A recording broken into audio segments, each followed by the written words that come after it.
any reporter investigating the Somali fraud scandal in Minnesota could have been legally shot. So the independent journalist whose viral video grabbed the nation's attention on the rampant fraud scandal in Minnesota, Nick Shirley, was back on the scene at the Quality Learning Center in Minneapolis, who apparently just fixed a misspelling in the name Learning. But Shirley got chased away from agitators as things got heated.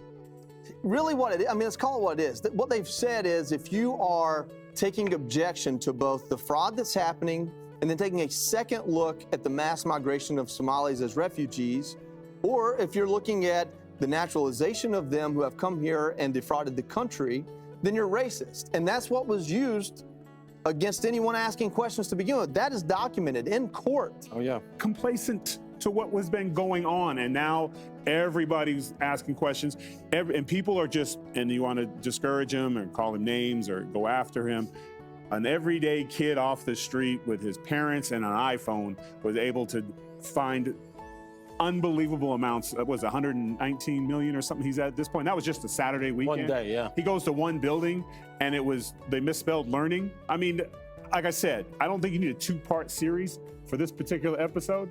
I think Angela Lansbury, rest her soul, could have wrapped this up in one commercial break. I think that. And when you start to unpack this and you start to look at other states, you're going to find something like HUD just admitted. HUD just admitted 30,000 illegal migrants or deceased people received tenant benefits, living benefits from the Biden administration.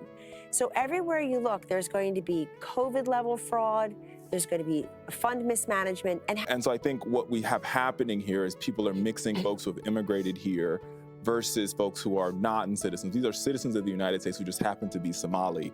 And I think when you talk to the Somali community who live in Minnesota, many of them who are naturalized American citizens, or some of them who are born in the United States, what they're saying is you are trying to basically throw the baby out with the bathwater and blaming our entire community for one or two or three bad actors, or maybe 20 bad actors, but there's 80,000 Somalis who live in Minnesota. And so I think we as a group and as journalists have to be very careful about how we talk about this story.